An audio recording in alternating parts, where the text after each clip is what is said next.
Hello friends, मैं विनीत तिवारी और मेरे स्क्रीन पे विज्ञापन 50 में चयनित डॉक्टर अवनीश राय जी उपस्थित हैं। आप लोग देख पा रहे होंगे और इस वीडियो में हम लोग विशेष इंटेंशन, विशेष अपना एक एटीट्यूड लेके आप लोगों के सामने आए हैं।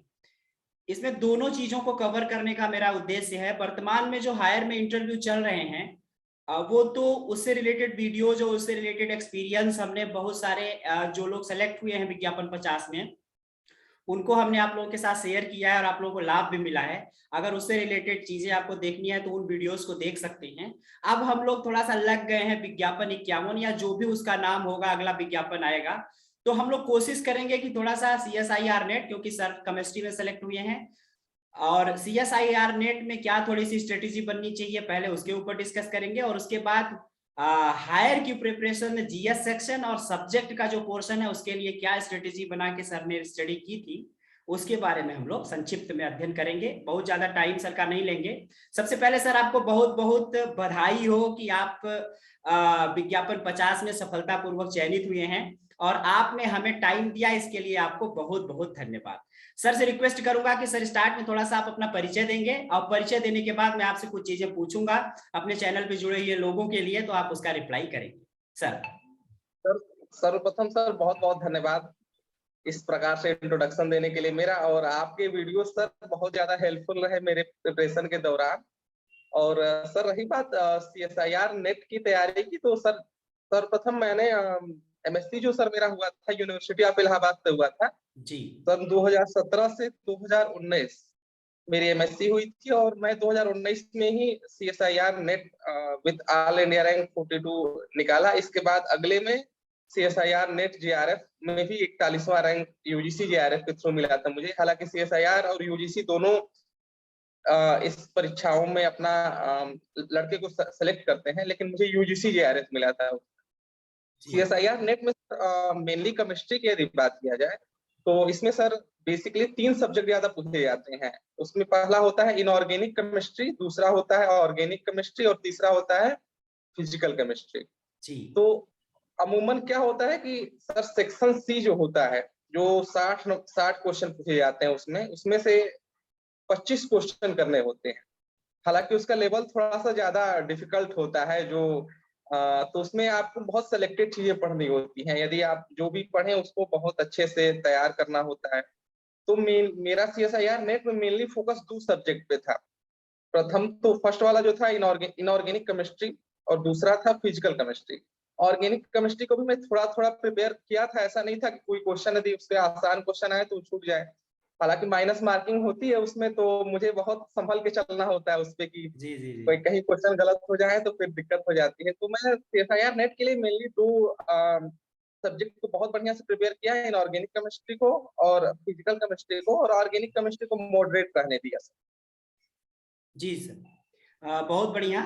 बुक्स की थोड़ी सी लिस्ट बता दीजिए, क्योंकि चैनल पे हमारे न्यू कमर्स अभी ज्यादा जुड़ रहे हैं, तो बुक्स थोड़ा सा बता दीजिए कि कौन सी बुक्स से स्टडी करने पर CSIR नेट की संभावना बढ़ जाती है निकलने की।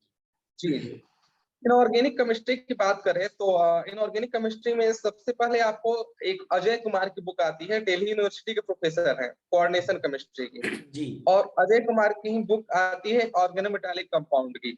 उन दोनों के लिए मैंने अजय कुमार प्रेफर किया था, और बाकी जो बचे हुए इनऑर्गेनिक के टॉपिक थे उनके लिए जेम्स ई हुई की बुक आती है, फॉरेन राइटर है, उनका सहारा लिया था। और कुछ टॉपिक जैसे P ब्लॉक और मेन ग्रुप एलिमेंट्स के लिए एक और बुक आती है, उसका नाम फिलहाल मेरे दिमाग में नहीं पड़ रहा है। वो एक फॉरेन राइटर की बुक आती है, उसको मैं डिस्क्रिप्शन आपको बाद में बता दूंगा। बता दीजिएगा, हम डाल देंगे।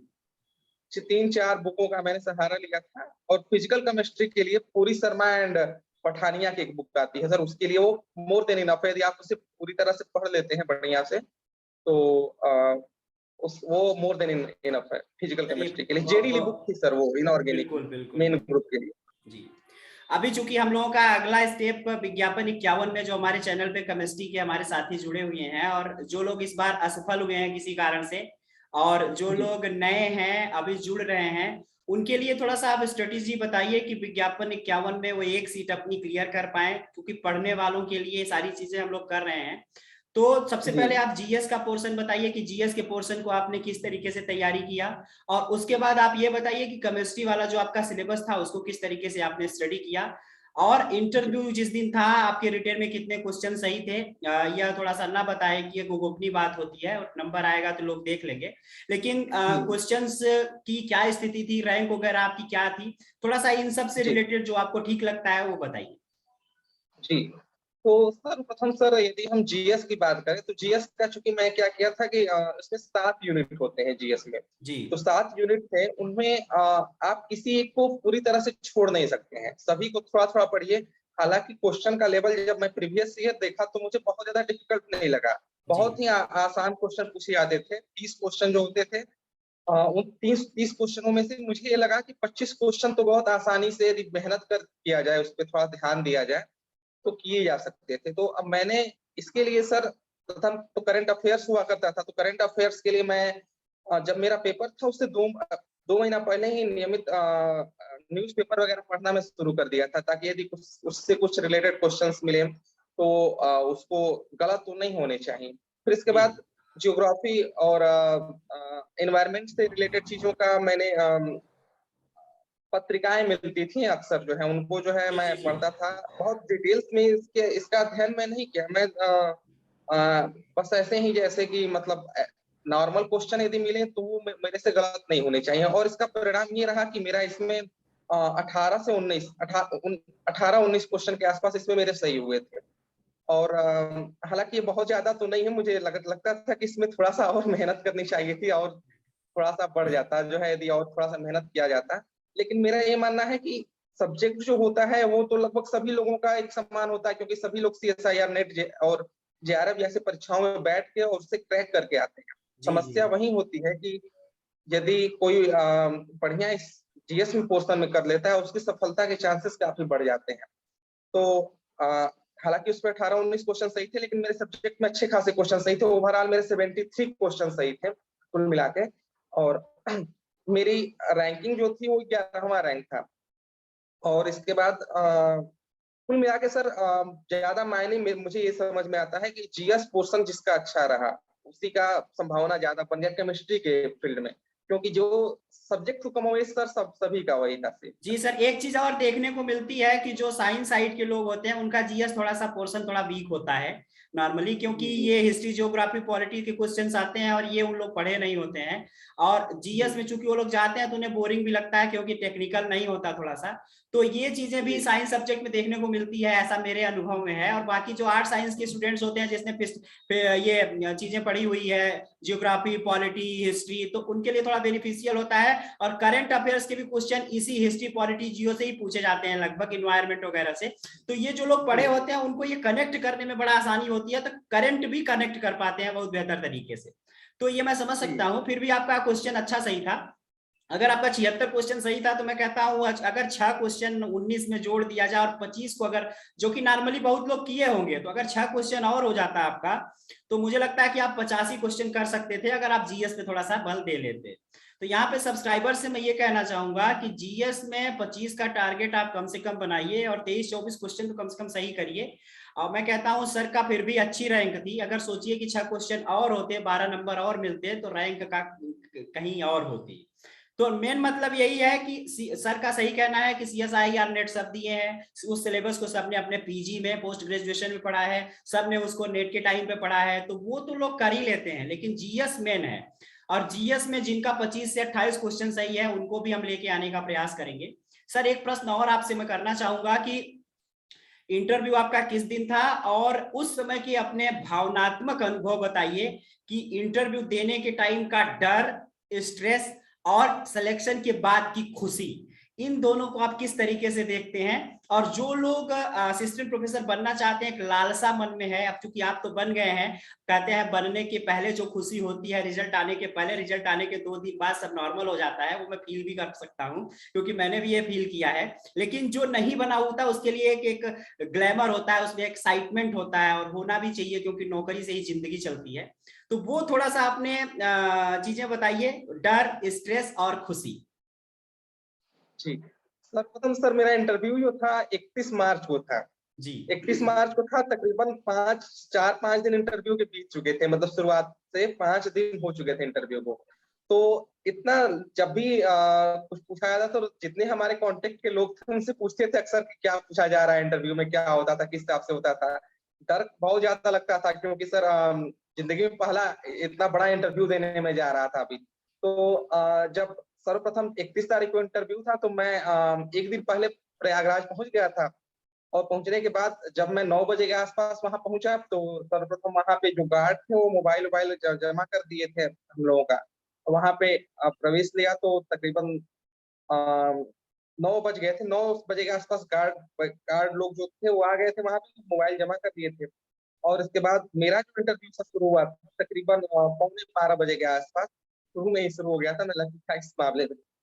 12:15 बजे के आसपास शुरू हुआ। और जब मैं एंट्री लिया तो बहुत हेजिटेशन था पहली बार तो, लेकिन वहां पे जो इंटरव्यू पैनल के लोग थे बहुत अच्छे, मतलब व्यवहार किए थे, हमें काल्म करने का पूरा प्रयास किए कि सर्वप्रथम मैं गया तो चेयरमैन साहब थे, उन्होंने 10th 12th और ग्रेजुएशन और पोस्ट ग्रेजुएशन के मार्क्स पूछे। फिर मैम वहां पे थी, मैम कही कि आप हेजिटेशन तो नहीं है कोई? तो नहीं मैम कोई दिक्कत नहीं है। फिर उन्होंने पानी ऑफर किया तो मैंने इनकार नहीं किया, मैंने पी लिया।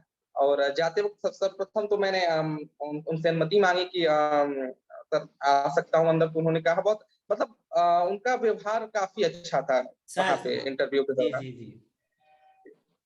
और तकरीबन 13 क्वेश्चन के आसपास मेरे से पूछे गए और मोस्टली क्वेश्चन का आंसर मैंने दे दिया। और फिर मैम ने कहा कि आपका नॉलेज केमिस्ट्री के फील्ड में काफी अच्छा है और आपसे और भी बात करने की लालसा है, लेकिन चूंकि और भी बच्चे हैं उनका भी इंटरव्यू लेना है, इसलिए जो है अभी यही बात खत्म की जाती है और आप जा सकते हैं। इसके बाद मैं बहुत खुश हुआ। इसके बाद बाहर निकला तो चूंकि कुछ हमारे यूनिवर्सिटी के भी बच्चे थे तो वहां पे इंटरव्यू देने के लिए आए थे, तो वो बाद में मैं फोन करके बताया कि सर आप बहुत ज्यादा खुश थे उस दिन जो है इंटरव्यू देने के बाद। तो उस समय हमें होश ही नहीं था कि मैं क्या कर रहा हूँ। आने के बाद मुझे बहुत ज्यादा खुशी हुई, कितना अच्छा इंटरव्यू चला गया। 13 क्वेश्चन पूछे गए थे, मोस्टली क्वेश्चन के आंसर मैंने सब। जी जी जी, होती है खुशी। और इतना बड़ा कमेंट बोर्ड मेंबर्स या जो एक्सपर्ट होते हैं देते नहीं है, वो लोग थोड़ा सा छुपा जी ले जाते हैं। लेकिन जब कोई ज्यादा जी जी एक्साइटेड हो जाता है, खुश हो जाता है, उसको कोई ऐसा बच्चा टकरा जाता है जिसका उम्मीद नहीं किए होते हैं, तो इस तरीके की कमेंट्स मन से निकल जाते हैं और ये बहुत पॉजिटिव साइन होता है। बहुत अच्छा लगा सर। एक बात और आपसे लास्ट में पूछना चाहूंगा कि जब रिजल्ट आया, क्या आप आश्वस्त थे कि आपका सिलेक्शन हो जाएगा, या रिजल्ट आया तो आपने क्या चीजें फील की? वो बहुत ज्यादा इंपॉर्टेंट होता है मोटिवेट करने के लिए लोगों के लिए। तो थोड़ा सा उस खुशी को एक्सप्लेन कर पाएंगे तो बढ़िया रहेगा। सर बिल्कुल अस्वस्थ नहीं थे हम। बहुत डर था कि पता नहीं हो पाएगा कि नहीं हो पाएगा। बहुत सारे निगेटिव चीजें भी चल रही थी चूंकि कि ये हो रहा है वो हो रहा है, लेकिन क्या था कि विश्वास था अपने ऊपर, भगवान के ऊपर विश्वास था कि मैंने मेहनत किया है तो सफलता तो मिलनी ही चाहिए। पूर्णतया विश्वास था इस बात को लेके। हालांकि डर जरूर था कि पता नहीं हो पाएगा कि नहीं हो पाएगा। और मैं अक्सर जो है यूट्यूब पे सर्च करता था कि कट ऑफ कितनी गई, क्या हो गया, किस हिसाब से हुआ, कौन कितना नंबर पा सकता है इंटरव्यू में। बहुत ज्यादा सस्पेंस की स्थिति थी। लेकिन हमें लग रहा है कि 13 मई का वो दिन था, रात को तकरीबन 11:30 बज रहे थे, मुझे आज भी याद है। और मैं टहलने के लिए बाहर रोड पे था उस समय, टहला था खाना वाना खाने के बाद। और तभी टेलीग्राम ग्रुप पे सब शेयर होने लगा कि रिजल्ट आ गया, रिजल्ट आ गया। फिर मैं, मुझे डर लग रहा था कि मैं देखूं कि ना देखूं, पता नहीं हुआ तो क्या होगा। लेकिन फिर सर मैं देखा और उस समय की खुशी, मतलब बहुत, अब जिंदगी की शायद सबसे ज्यादा खुशी का दिन वो मेरे लिए रहा होगा। और अंत में जो है अंतिम रूप से मैं सर चयनित हुआ और मुझे बहुत ज्यादा खुशी। सर्वप्रथम मैंने अपने माता पिता का आशीर्वाद लिया, सभी लोगों को बधाइयाँ बधाइयाँ, फोन फोन आने लगे, सब लोग बधाई देने लगे सर।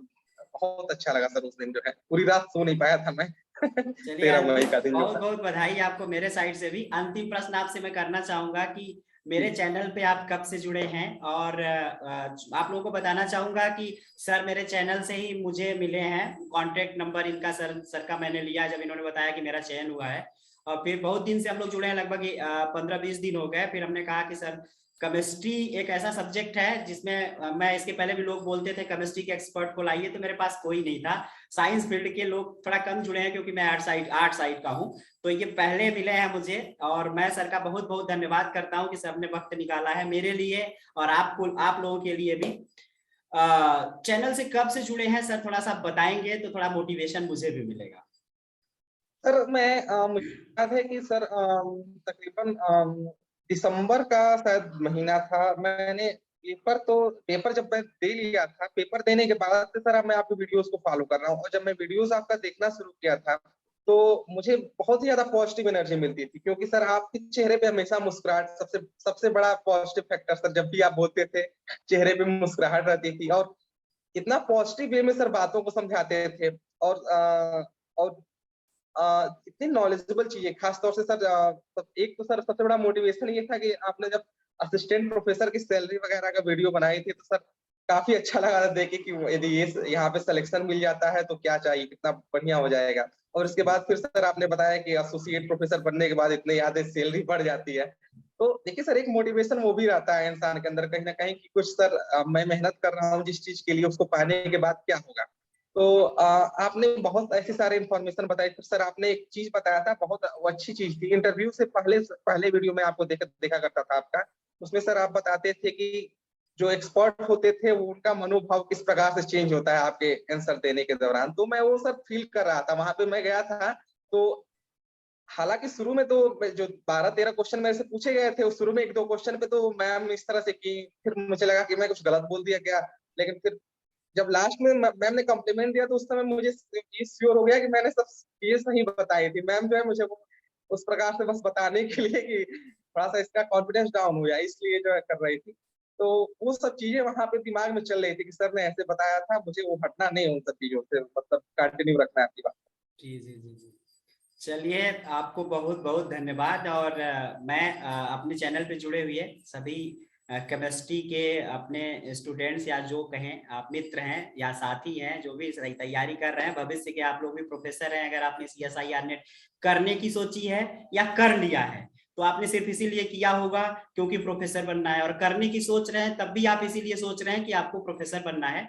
मुझे उम्मीद है कि सर की बातें आप लोगों को हेल्प करेंगी, और सर ज्वाइन कर लेंगे अभी जल्द ही। ज्वाइन करने के बाद सर आप लोगों को, मैं उम्मीद करूंगा कि सर इसी तरीके का कोई चैनल बनाएंगे, पर्सनली आप लोगों को गाइड करेंगे कि किस तरीके से तैयारी करनी चाहिए। सर काफी नॉलेजेबल है, जहां तक मैंने फील किया है, मेरे अनुभव में, मेरी जानकारी में सर को अच्छा खासा नॉलेज है।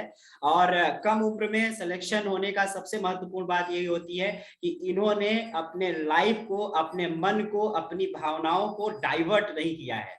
अगर इन्होंने डाइवर्ट किया होता तो आज असिस्टेंट प्रोफेसर इतने कम उम्र में ना बन पाते। तो मेन बात ये भी होती है कि आपको अपनी एनर्जी को एक जगह सेंट्रलाइज करके सिर्फ वहीं इकट्ठा खोदना है जहां आपको पानी निकलने की उम्मीद हो। हर जगह थोड़ा थोड़ा खोदेंगे तो पानी नहीं निकलेगा। धन्यवाद सर, इस वीडियो में इतना ही। नेक्स्ट वीडियो में मिलेंगे, तब तक के लिए बहुत बहुत धन्यवाद।